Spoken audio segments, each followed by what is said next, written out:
ہے تو تین طرح کے گروہ بنتے ہیں۔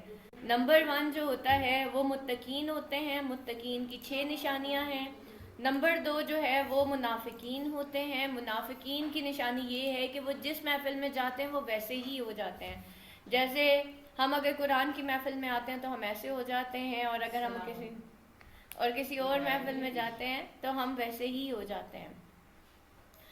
تو اب اور فائنل جو کیٹیگری تھی وہ تھی کافرین کی۔ کافرین کیا کرتے ہیں؟ جب ان کے سامنے حق آتا ہے تو وہ حق سے انکار کر دیتے ہیں، چاہے وہ عملاً کریں چاہے وہ لسانی طور پہ کریں، یعنی کہ اپنی زبان کے ساتھ وہ انکار کر دیتے ہیں۔ حریبہ انہیں کہ ذرا خاموش ہو جائے، ریکارڈنگ ہو رہی ہے، خاموشی کے ساتھ سب اوپر آئیں۔ اچھا جی، اور ایمان لاؤ اس کتاب پر جو اتاری ہے تمہارے پاس موجود کتاب کی تصدیق کرنے والی۔ اب پہلے اللہ تعالیٰ نے کیا کیا پچھلی آیات میں؟ اے یعقوب کی اولاد، اے بنی اسرائیل، یاد کرو میرا احسان جو میں نے تم پر کیا، اور میرا عہد پورا کرو جو میں عہد پورا کروں گا، اور صرف مجھے سے ڈرو۔ اب اللہ تعالیٰ نے بنی اسرائیل پہ کیا احسان کیا تھا؟ کسی کو یاد ہے؟ کوئی بچہ بتائے گا یہاں پہ کہ کیا احسان بنی اسرائیل نے اللہ تعالیٰ نے بنی اسرائیل پر کیا تھا؟ اللہ تعالیٰ نے سب سے پہلے جو امامت بخشی تھی وہ بنی اسرائیل کو بخشی تھی، اور امامت کا جو تقاضا ہے وہ کیا ہے؟ ٹھیک ہے، بنی اسرائیل کو کیا دی گئی تھی؟ سب سے پہلے امامت دی گئی تھی۔ تو امامت کیوں دی گئی تھی؟ کیا مقصد تھا؟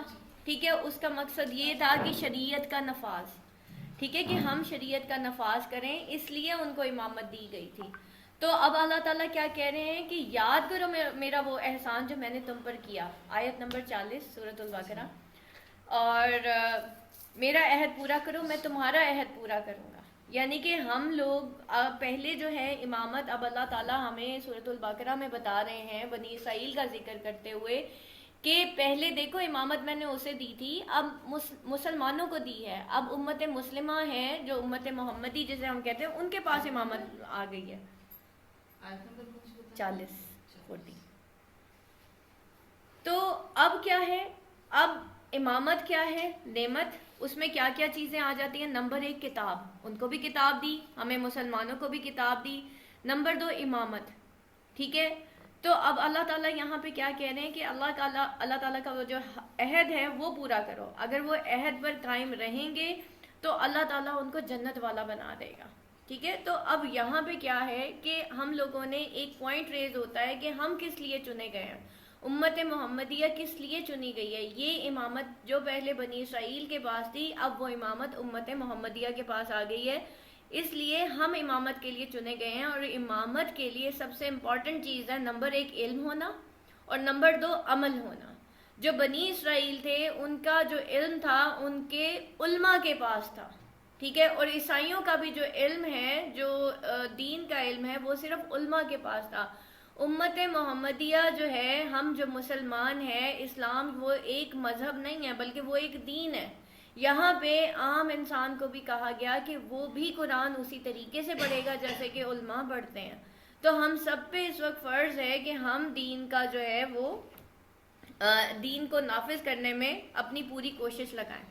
تو اب اللہ تعالیٰ اس قوم کا ذکر کر کے ہم سے مخاطب ہو رہے ہیں کہ ہم وہ امت ہیں جو اللہ کے حبیب کی امت ہیں۔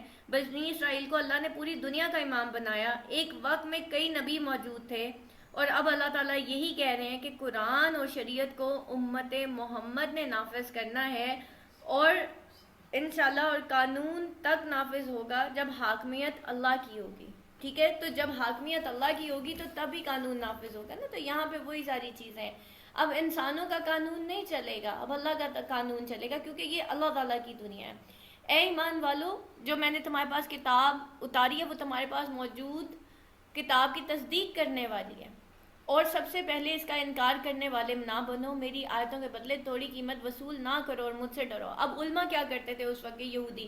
وہ یہ کرتے تھے کہ جو انسان جیسا ہوتا تھا نا، جو چاہتا تھا اس کو ویسا ہی آنسر دیتے تھے دین کے لحاظ سے، تاکہ یہ لوگ ہم ان کی گڈ بکس میں آ جائیں، اور وہ جو ہے بہت تھوڑی مطلب آخرت کے معاملے میں دنیا کا فائدہ سوچتے تھے، اور اس طریقے سے وہ کچھ پیسے بھی لیتے تھے ان کو مسئلے مسائل بنانے کے، اور اس طرح سے اور انہوں نے دین کو تفرقے میں ڈال دیا تھا، تاکہ یعنی کہ ڈیوائڈ اینڈ رول کی پالیسی کھیلی تھی عوام کے ساتھ، عوام الناس کے ساتھ، کہ لوگ اللہ سے زیادہ ان کی پوجا کرنا شروع کر دیں. تو اس وجہ سے یہاں پہ کہا گیا کہ اس طریقے سے تم حق و باطل کو ساتھ ساتھ نہ ملاؤ اور جان بوجھ کر حق کو نہ چھپاؤ. اب یہاں پہ کون سا حق ہے جو وہ چھپا رہے تھے؟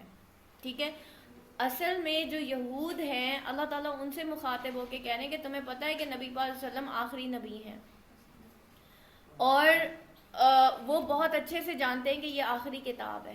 لیکن اب کیا ہے، یہود کے علماء، قرآن میں ایک جگہ یہ بھی آتا ہے کہ یہ آپ صلی اللہ علیہ وسلم کو ایسے مانتے ہیں، ایسے جانتے ہیں جیسے اپنے بیٹوں کو پہچانتے ہیں.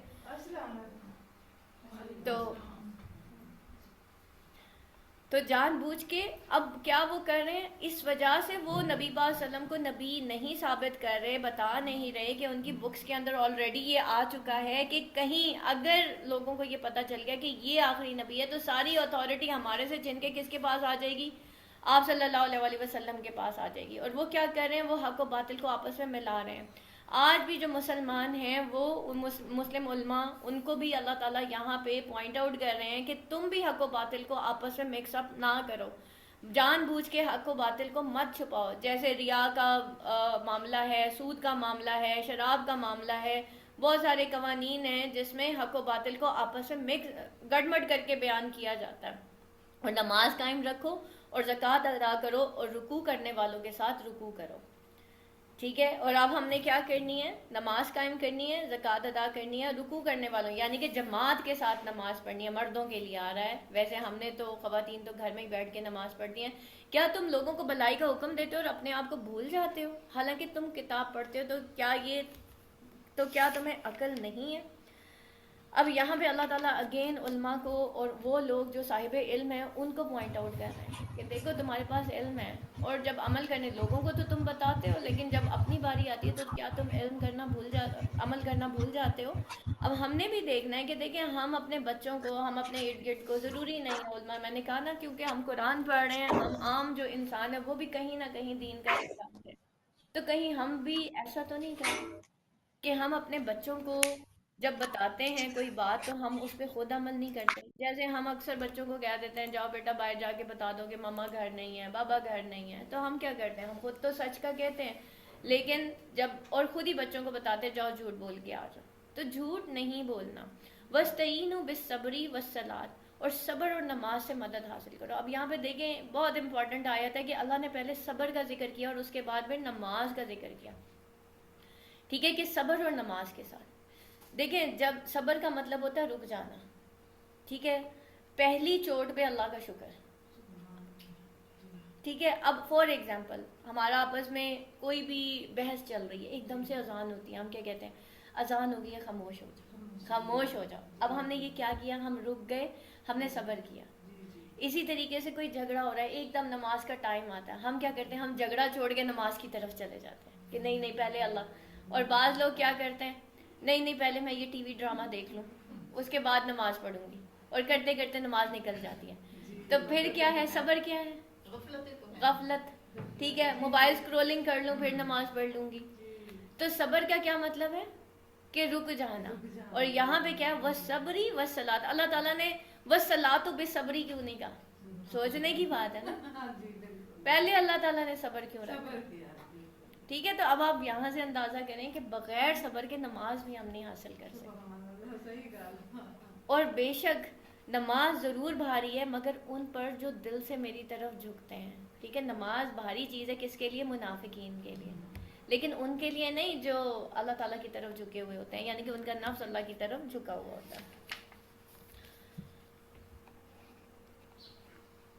اور پھر کیا ہے، مگر ہاں وَإِنَّ لَكَبِيرَةٌ إِلَّا عَلَى الْخَاشِعِينَ، جو کہ خشوع کرنے والے ہیں. اب خاشع کسے کہتے ہیں، جن کا نفس اللہ کے زیر ہوتا ہے. ادھر اذان ہوئی نہیں، ادھر وہ نماز کی طرف بھاگے نہیں. اب دیکھیں جو اول وقت ہم اکثر نا نمازیں لیٹ کر رہے ہوتے ہیں، حدیث میں آتا ہے کہ جس کی نماز نہیں اس کا ایمان نہیں، اور جس کا ایمان نہیں اس کا کوئی بھی عمل قبول نہیں.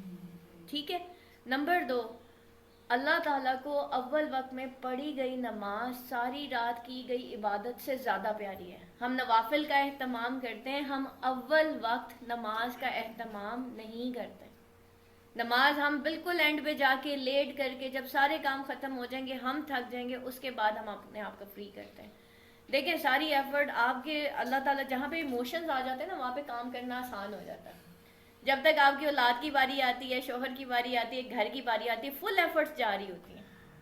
لیکن جب اللہ کے دین کی باری آتی ہے, عبادت کی باری آتی ہے, نماز کی باری آتی ہے, ہم اپنے آپ کو اچھے سے تھکا کے نا پھر وہاں پہ پہنچتے ہیں. تو بہتر یہ ہے کہ پہلے ہم نماز پڑھ لیں اور پھر ہم حمد کریں. ٹھیک ہے, تو یہ چیز ہے.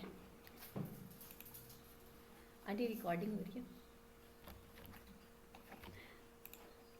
ٹھیک ہے. اچھا جی, اس کے بعد جو ہے, اور اس سے ڈرو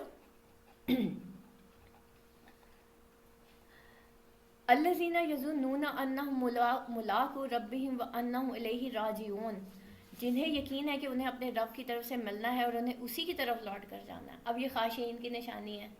اے یعقوب کی اولاد, یا بنی اسرائیل, اذکروا نعمتی. اب اللہ تعالیٰ دوبارہ اپنی نعمتوں کے بارے میں کہہ رہے ہیں کہ یاد کرو میرا احسان جو میں نے تم پر کیا, اور یہ کہ تمہیں اس سارے زمانے پر فضیلت عطا فرمائی. امامت کا دینا یہ کوئی چھوٹی بات نہیں ہوتی. آج یہود و نصارہ کو ہم سے کیا ہم سے کیا اختلاف ہے. ان کو نبی پاک صلی اللہ علیہ وسلم سے کیا اختلاف تھا. وہ آئے تھے نبی پاک صلی اللہ علیہ وسلم کے پاس, ٹھیک ہے, انہوں نے کہا یا رسول اللہ ہم مانتے ہیں کہ آپ اللہ کے آخری نبی ہیں, ٹھیک ہے, ہم مانتے ہیں یہ جو آپ کتاب ہے قرآن مجید ہے یہ سچی کتاب ہے, یہ تو ہماری کتاب میں بھی لکھی ہے, لیکن شریعت ہماری ہوگی. آج بھی یہود نے اور نصارہ نے پوری کوشش کر کے اپنی شریعت ہمارے اوپر نافذ کر دی ہے. ہمارا ایجوکیشنل سسٹم برٹش ہے. دین کسے کہتے ہیں؟ لائف سٹائل کو کہتے ہیں. وہ کہتے تھے کہ یا رسول اللہ جو شریعت ہے وہ ہماری ہوگی, اور جو دین ہے جو اللہ آپ کا بھی وہی, ہمارا بھی وہی, آپ بھی اہل کتاب, ہم بھی اہل کتاب, اور آج ہم بھی مسلمان یہی کہتے ہیں. لیکن جو نظام ہے نا وہ ہمارے والا چلے گا. ایسا نہیں ہوتا. نیا نبی, نئی امت, نئی شریعت, ٹھیک ہے. جو پچھلی شریعت ہوتی ہے وہ منسوخ ہو جاتی ہے. اب وہ کیوں اس طرح سے کہہ رہے تھے؟ وہ کہتے ہیں ہماری تو اتھارٹی ختم ہو جانی ہے. کیونکہ جب بھی آپ نے کسی کلچر کو ڈومینیٹ کرنا ہوتا ہے نا, کسی قوم کے اوپر حاوی ہونا ہوتا ہے, سب سے پہلے اس کا کلچر مائنس کیا جاتا ہے. ٹھیک ہے, اب ہمارا کلچر کیا ہے؟ ایک اللہ کو ماننا, ایک نبی کو ماننا, قرآن کو ماننا, اور جو احکامات اللہ تعالیٰ نے قرآن میں لکھے ان کا نفاذ کرنا. ان کی کتابوں میں شراب حرام نہیں ہے, ہماری کتابوں میں ہے. ٹھیک ہے, بہت ساری ایسی چیزیں جو ان کی کتاب, اب وہ کہہ رہے ہیں شریعت ہماری ہوگی, جبکہ نئی کتاب, نیا نبی, نئی شریعت. تو پچھلی تمام جو شریعت ہوتی ہے وہ منسوخ ہو جاتی ہے. اور آج ہم کیا کہتے ہیں, ٹھیک ہے نا, وہ بھی تو اہل کتاب اور ہم بھی اہل کتاب, تو اس سے کیا فرق پڑتا اگر ہماری عدالتوں میں برٹش سسٹم لگا ہوا ہے. ٹھیک ہے, تو ایسا نہیں ہے. نئی کتاب, نئی شریعت. اور آج ہم جو ہے اللہ تعالیٰ کے دین کو نافذ, اور امامت کی نعمت, اللہ تعالیٰ بار بار نعمت یاد کرانے, کیا امامت. آج امامت کس کے پاس ہے؟ نبی پاک صلی اللہ علیہ وسلم کی وجہ سے امت محمدی کے پاس ہے. اب سوال یہاں پہ یہ اٹھتا ہے کہ کیا ہم نے اپنے گھروں میں شریعت نافذ کر دی ہے؟ کیا اللہ کا قانون ہے؟ سوچنے کی بات ہے. تو اے یعقوب کی اولاد, میرا وہ احسان یاد کرو جو میں نے تم پر کیا, اور یہ کہ میں نے تمہیں اس سارے زمانے پر فضیلت عطا فرمائی, یعنی کہ امامت دی تھی. اور اس دن سے ڈرو جس دن کوئی جان کسی دوسرے کی طرف سے بدلہ نہ دے گی, نہ کوئی سفارش مانی جائے گی, اور نہ اس سے کوئی معاوضہ لیا جائے گا, اور نہ اس کی مدد کی جائے گی.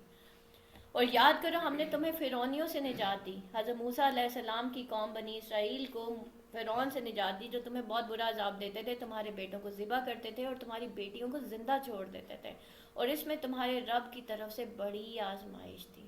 اور یاد کرو ہم نے تمہارے لیے دریا کو پھاڑ دیا تو ہم نے تمہیں بچا لیا, اور فرعونیوں کو تمہاری آنکھوں کے سامنے غرق کر دیا. اب اللہ تعالیٰ یہ نہیں کہہ رہے کہ حضرت موسیٰ نے بھاڑ دیا, اللہ تعالیٰ کہہ رہے ہیں کہ میں نے بھاڑ دیا تھا, یہ سب کچھ میں نے دیا تھا.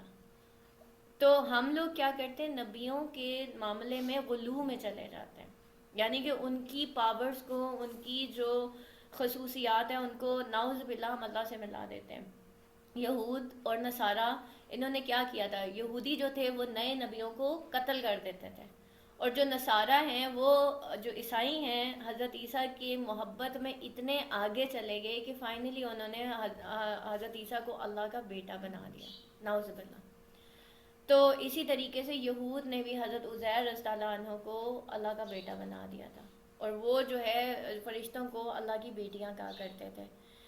اللہ تعالیٰ نے جس کو جو مقام دیا ہے ہم نے وہیں پہ ہی رہنا ہے، ہم نے غلو نہیں کرنا۔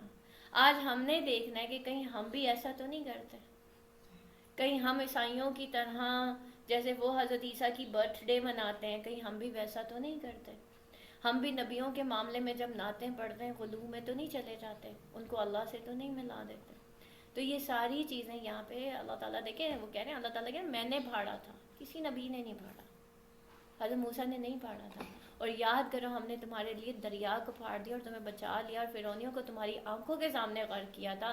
اور یاد کرو جب ہم نے موسیٰ سے 40 راتوں کا وعدہ کیا، پھر اس کے پیچھے تم نے بچڑے کی پوجا شروع کر دی اور تم واقعی ظالم تھے۔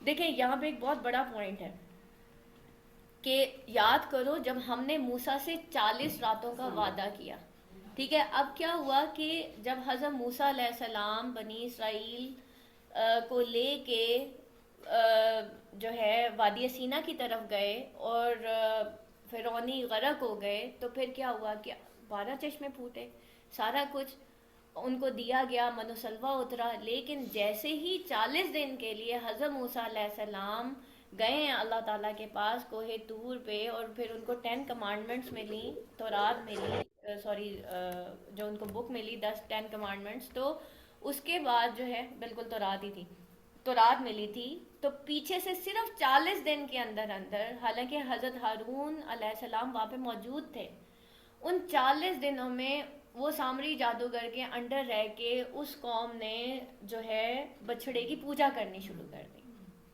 آج ہم نے اپنے اندر جھانک کے دیکھنا ہے، آج نبی پاک صلی اللہ علیہ وآلہ وسلم ہمارے اندر موجود نہیں ہے، کہیں ہم نے بھی اپنے معبود تو نہیں بنا لیے اسی طرح، کہیں ہم بھی شرک تو نہیں کرنے لگ گئے، ٹھیک ہے۔ تو یاد کرو وہ 40 راتوں کا وعدہ فرمایا، پھر اس کے پیچھے تم نے بچڑے کی پوجا شروع کر دی اور تم واقعی ظالم تھے، پھر اس کے بعد ہم نے تمہیں معافی عطا کی تاکہ تم شکر ادا کرو۔ واپس آئے حضرت موسیٰ علیہ السلام اور پھر کہا کہ بھئی اپنی قوم کو کہا یہ تم نے کیا کیا، ٹھیک ہے، تو پھر ان کی قوم کو احساس ہوا کہ ہم نے غلطی کی اور اللہ تعالیٰ نے پھر معاف کر دیا۔ اب یہاں پہ دیکھیں کہ بار بار کل بھی ہم نے جتنا پڑھا استغفار، مغفرت، معافی، قوم سے غلطی ہوئی، انسان سے غلطی ہوئی، انسان نے پھر معافی مانگی۔ یہاں پہ مجھے ایک حدیث یاد آئی، نبی پاک صلی اللہ علیہ وسلم نے فرمایا کہ جب بندہ استغفار کرتا ہے نا، کنٹینیوسلی گناہ کرتا ہے، پھر استغفار کرتا ہے، پھر گناہ کرتا ہے، پھر استغفار کرتا ہے، شیطان پھر اس کا ورگلاتا ہے، تو پھر اگر وہ کثرت استغفار کرتا ہے تو شیطان اس کے راستے سے ہی ہٹ جاتا ہے، وہ کہتا ہے میں اس کے لیے استغفار، اس نے استغفار کرنی ہے، اللہ نے اس کے پچھلے سارے گناہ معاف کر دینے ہیں، اور گناہوں کو پھر اللہ تعالیٰ نیکیوں میں بدلتے ہیں، ٹھیک ہے۔ تو پھر کیا ہوتا ہے اس سے جو ہے شیطان جو ہے پھر وہ تنگ آ کے ایسے انسان کے راستے سے ہی ہٹ جاتا ہے، یہ بے استغفار اس کو عادت ہے، اور ہمیں بھی اپنی عادت ڈالنی چاہیے کہ ہم جو ہے اپنا استغفار جو ہے اپنا معمول بنا لیں۔ بیٹا ویڈیوز کائنڈلی زوم کے جو اسٹوڈنٹس ہیں نا، آپ ویڈیوز مت آن کریں، یہاں پہ نہ ویڈیوز الاؤڈ ہے نہ مائکس الاؤڈ ہے۔ اچھا جی، پھر اس کے بعد ہم نے تمہیں معافی عطا فرمائی تاکہ تم شکر ادا کرو، اور یاد کرو جب ہم نے موسیٰ کو کتاب عطا کی اور حق و باطل میں فرق کرنا تاکہ تم ہدایت پا جاؤ، کتاب قرآن مجید ان کو بھی کتاب ملی، کیوں ملی؟ تاکہ حق و باطل میں فرق ہو جائے۔ یہ حق و باطل ایک ایسی چیز ہے، اب ہم نے کیا کیا ہوا، ہم نے اپنے حساب سے حق و باطل بنا لیا، اللہ کے حساب سے ہمارے حق و باطل نہیں ہے۔ اور یاد کرو جب موسیٰ نے اپنی قوم سے کہا اے میری قوم تم نے بچڑے کو معبود بنا کر اپنی جانوں پر ظلم کیا، اب اپنے پیدا کرنے والے کی بارگاہ میں توبہ کرو، یوں کہ تم اپنے لوگوں کو قتل کرو، ٹھیک ہے۔ پھر انہوں نے ایک دوسرے کو قتل کیا تھا، یہ تمہارے پیدا کرنے والے کے نزدیک تمہارے لیے بہتر ہے، تو اس نے تمہاری توبہ قبول کی، بے شک وہی توبہ قبول کرنے والا ہے۔ یہاں پہ دیکھیں دو چیزیں آئیں، ایک تو استغفار کی، فوراً سے معاف کر دیا، ایک جو ہے پہلے سزا دی اور پھر معاف کیا، ہمارے سامنے بھی جب مشکل احکامات آتے ہیں نا تو ہم کہتے ہیں کہ اللہ تعالیٰ ہمیں ایسا کیوں کہہ رہے ہیں، لیکن انہوں نے فوراً سے، کیونکہ نبی وہاں پہ موجود تھے، انہوں نے امپلیمنٹیشن کروائی اور یہ سارا کچھ وہاں پہ ہوا تھا۔ اور یاد کرو جب تم نے کہا اے موسیٰ ہم ہرگز تمہارا یقین نہ کریں گے جب تک اعلانیہ خدا کو نہ دیکھ لیں، تو تمہارے دیکھتے ہی دیکھتے تمہیں کڑک نے پکڑ لیا، پھر تمہاری موت کے بعد ہم نے تمہیں زندہ کیا تاکہ تم شکر ادا کرو۔ اب کیا ہوا کہ وہ جتنے بھی قبائل تھے نا ان کے جو ہے وہ کھڑے ہو گئے، جو حاکم تھے، سردار تھے۔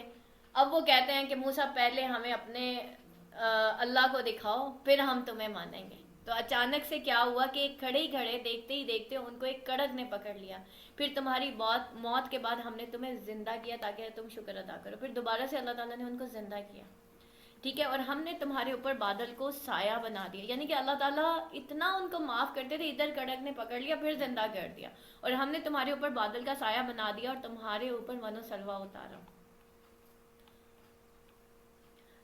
اور ہماری دی ہوئی چیزیں کھاؤ، اور انہوں نے ہمارا کچھ نہ بگاڑا بلکہ اپنی ہی جانوں پر ظلم کیا۔ اور جب ہم نے انہیں کہا کہ اس شہر میں داخل ہو جا، پھر اس میں جہاں چاہو بے روک ٹوک کھاؤ، اور دروازے میں سجدہ کرتے ہوئے کہنا ہمارے گناہ قولوا حطۃ، ٹھیک ہے، نغفر لکم، ٹھیک ہے، اور کہتے رہنا ہمارے گناہ معاف ہو، خطایاکم، اور ہماری خطائیں معاف بخش دے۔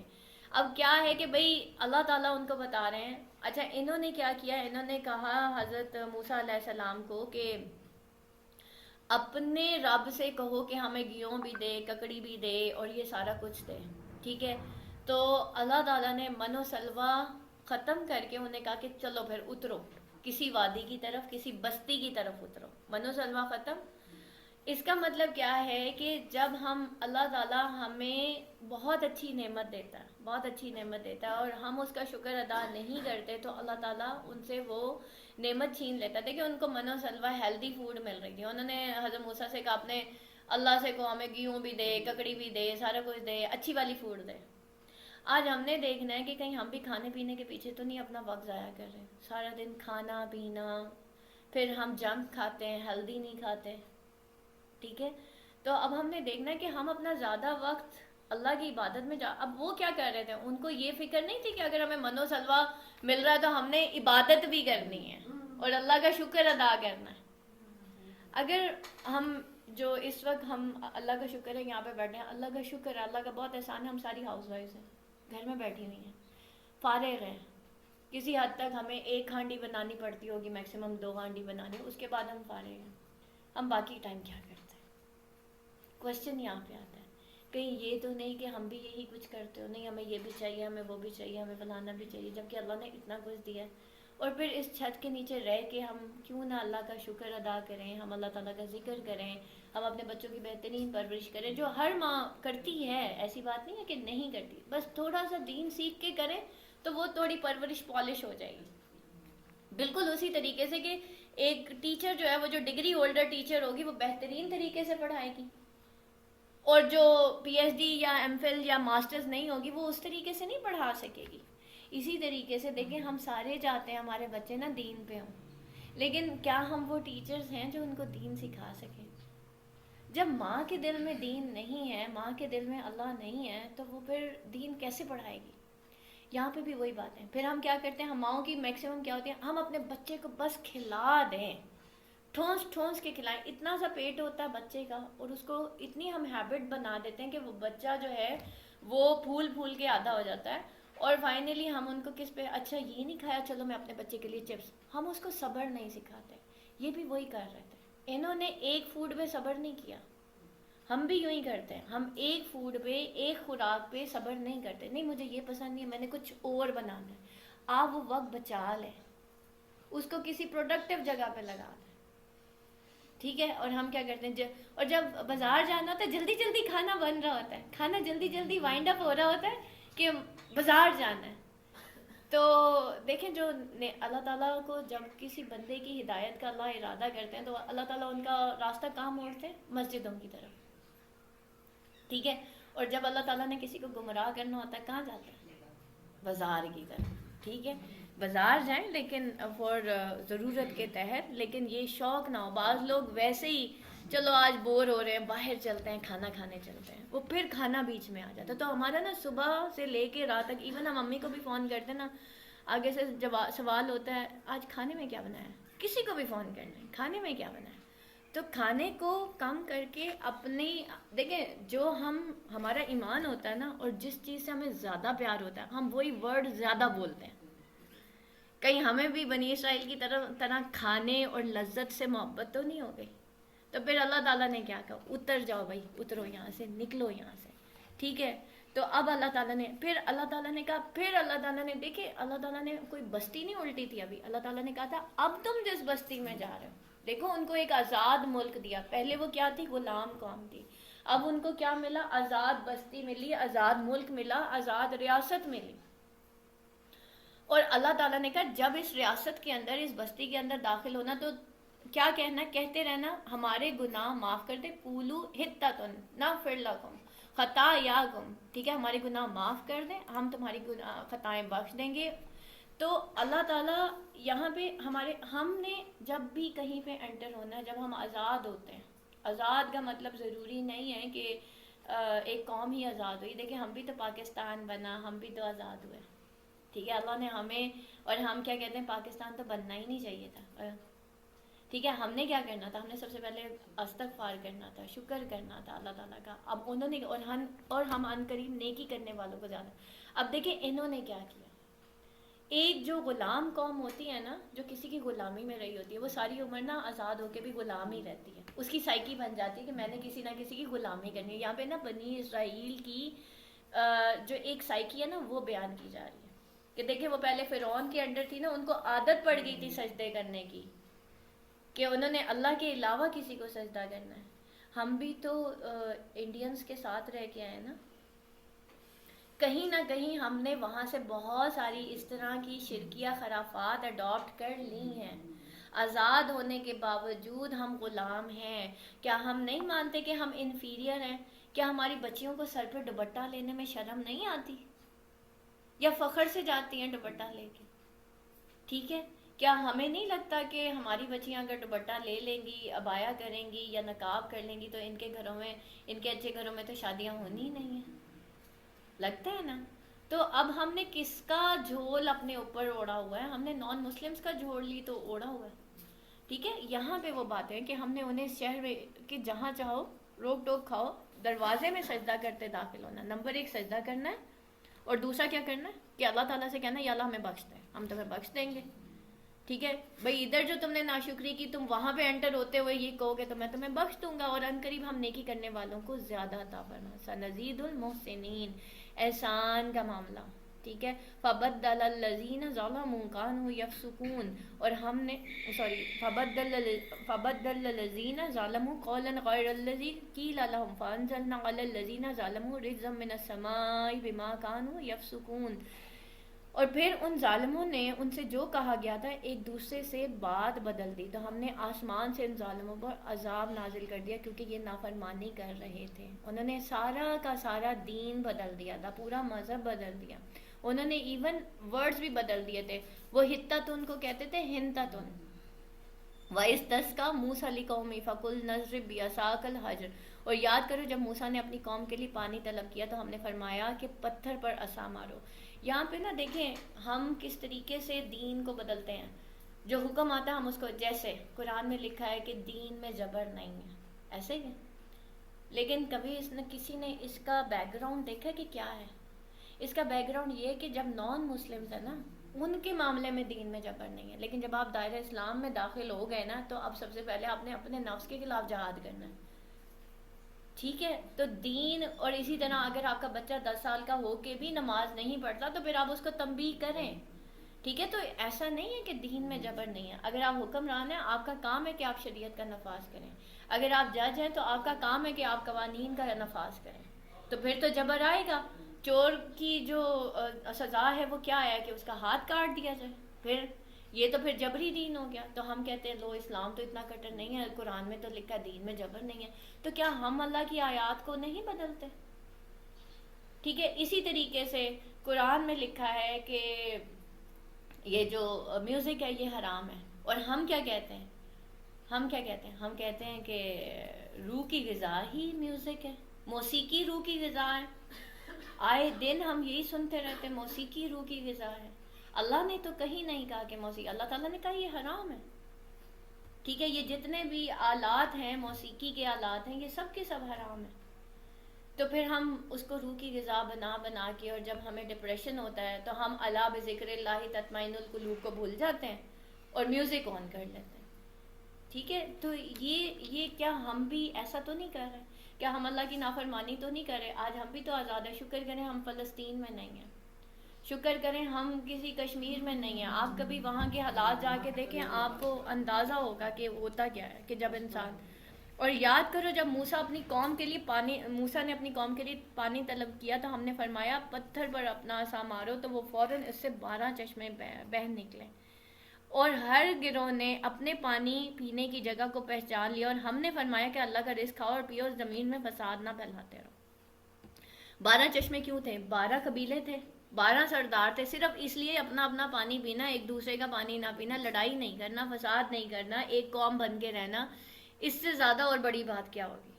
اللہ تعالیٰ ایک چشمہ وہ کر دیتے پھوٹتا، اس میں سب کی لڑائی ہوتی کہ کون پہلے پانی بھرے گا، لائن لگ جاتی، لڑائی ہوتی، جھگڑے ہوتے. اب اس سے بڑا احسان اور کیا ہوگا کہ 12 چشمے پھوٹے. اور جب ہم نے تم سے کہا اے موسیٰ ہم کھانے پر ہرگز صبر نہیں کر سکتے، لہٰذا آپ اپنے رب سے دعا کیجئے ہمارے لیے وہ چیزیں نکالے جو زمین اگاتی ہے، جیسے ساگ اور ککڑی اور گندم اور مسور کی دال اور پیاز.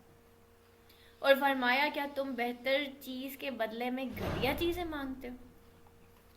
اب یہاں پہ کیا ہے کہ موسیٰ اپنے رب سے مانگو. جو موسیٰ کا رب تھا کیا وہ بنی اسرائیل کا رب نہیں تھا؟ آج ہم بھی لوگوں کو کہتے ہیں ہمارے لیے دعا کریں نا، ہمارے بچوں کے لیے بھی آپ دعا کریں. جو آپ کی دعا ہے، دیکھیں جب دین آیا نا، اسلام، دین اسلام آیا، اور چاہے جتنے بھی نبی ہیں انہوں نے بندوں کو اللہ کے ساتھ ڈائریکٹ لنک کیا. اب یہاں پہ وہ کیا، بیکاز ان کو عادت تھی کسی تھرڈ پارٹی کے تھرو اللہ کو مخاطب کرنا. آج کہیں ہم بھی تھرڈ پارٹی کے تھرو اللہ کو مخاطب تو نہیں ہوئے، بیچ میں کسی تیسرے بندے کو لے، بیچ میں کوئی بھی چیز لے آنا. کبھی پتھر آ جاتا ہے، کبھی کچھ آ جاتا ہے، کبھی سٹارز آ جاتے ہیں. آپ ینگسٹرز کو دیکھ لیں کیا کر رہے ہیں. میرا سٹار ایکویریس ہے، میرا سٹار پائسز ہے، تو پائسز کی ایکویریس کے ساتھ شادی ہو جائے تو پتہ نہیں کیا ہو جاتا ہے. ٹھیک ہے، آپ سٹارز کے حساب سے، علم العادات کے حساب سے پتہ نہیں کیا کیا کر رہے ہیں. تو کائنڈلی یہ جو تھرڈ پارٹی ہے نا اس کو ریموو کریں، یہ بھی شرک ہوتا ہے. ڈائریکٹ اللہ تعالیٰ سے مخاطب کریں. جو دعا آپ اپنے بچوں کے لیے مانگیں گے، یقین کریں میں نہیں مانگ سکتی، میں ہدایت کی دعا ضرور کر سکتی ہوں، لیکن جو کریونگ آپ کو ہوگی نا وہ میری طرف سے نہیں ہو سکتی، کبھی بھی نہیں ہو سکتی. میں اپنے بچوں کے لیے بہترین دعا کر سکتی ہوں، آپ کے لیے نہیں کر سکتی. اسی طریقے سے ہم جب جنازے کی باری آتی ہے، کون سا کتنے بیٹے ہیں جنہوں نے آج تک باپ کا جنازہ پڑھا ہوگا پاکستان میں؟ مولوی کو بلایا جاتا ہے جنازے کی. دیکھیں نماز جنازہ کیا ہے؟ دعا ہے نا. اب وہ دعا جو بیٹا باپ کے جنازے پہ پڑھے گا نا، اور وہ مولوی نہیں کر سکتا.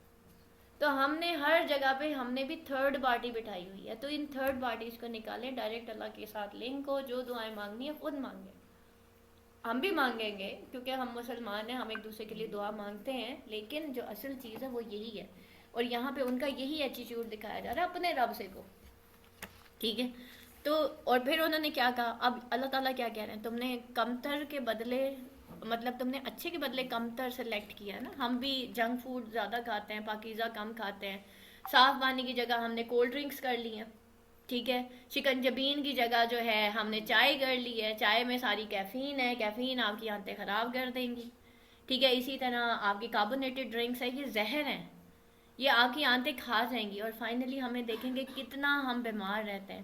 اسی طریقے سے جو لیکوڈ جو شوگر ہے اس کو آپ دیکھ لیں. ٹھیک ہے، ہم نے سارا کا سارا فوڈ، لیکوڈ شوگر سب سے زیادہ شوگر کرتی ہے، جس میں یہ مازا اور لیمن جوسز، یہ ڈبے والے جوسز، یہ سب چھوڑ دیں. یہ نیسلے کے جوسز، ان سب کو چھوڑیں. سادہ پانی، لیمو، شکنجبین، ان کو. تو اب ہم نے بھی کہیں اچھے کے بدلے برے کو تو نہیں چن لیا. پیسے بھی ڈبل لگ رہے ہیں، صحت بھی برباد ہو رہی ہے. ٹھیک ہے، تو وہاں پہ وہ پھر کیا ہوا؟ مسعود فرمایا تم بہتر چیز کے بدلے میں گھٹیا چیزیں مانگتے ہو. اچھا، پھر ملک ملک کے مصر یا کسی شہر میں قیام کرو، وہاں تمہیں وہ سب ملے گا جو تم نے مانگا، اور ان پر ذلت اور غربت مسلط کر دی گئی۔ ایک پکا پکایا کھانا مل رہا ہے، اب اچھے طریقے سے پکا کے بو کے اور سارا کچھ زمین میں کاشتکاری کر کے، کاش یہ ایسا نہ کرتے، آج ہمارے اوپر بھی من و سلوا ہوتا رہا ہوتا، اور وہ خدا کے غضب کے مستحق ہو گئے۔ یہ ذلت اور غربت اس وجہ سے تھی کہ وہ اللہ کی آیتوں کا انکار کرتے تھے اور انبیاء کو ناحق شہید کرتے تھے۔ اللہ کی آیات تو آج ہمارے سامنے بھی آتی ہیں، ٹھیک ہے، اور ہمارے سامنے آتی ہیں اور ہم سنی انسنی کر دیتے ہیں، اسی طرح انبیاء کو ناحق شہید کرتے ہیں۔ لیکن جب بھی کوئی دین کے راستے پہ چلتا ہے تو مومن کی نشانی یہ ہے کہ چلیں، اگر ہم قرآن نہیں پڑھا رہے نا تو ہم ایٹ لیسٹ ان کو فیسیلیٹیٹ کریں جو دین پڑھا رہے ہیں۔ ہم کیا کرتے ہیں، ہم ان کی برائیاں شروع کر دیتے ہیں، ٹھیک ہے، کیونکہ ہم حق پہ نہیں ہیں تو ہم ان کو بھی بدنام کرنا شروع کر دیتے ہیں۔ اگر ان کا کوئی فیملی میٹر، کوئی چھوٹی سی بات ہمارے ہاتھ لگ گئی تو ہم پھر اس کو اچھال اچھال کے پروپیگنڈا کرتے ہیں۔ تو یہ بھی تو اسی طریقے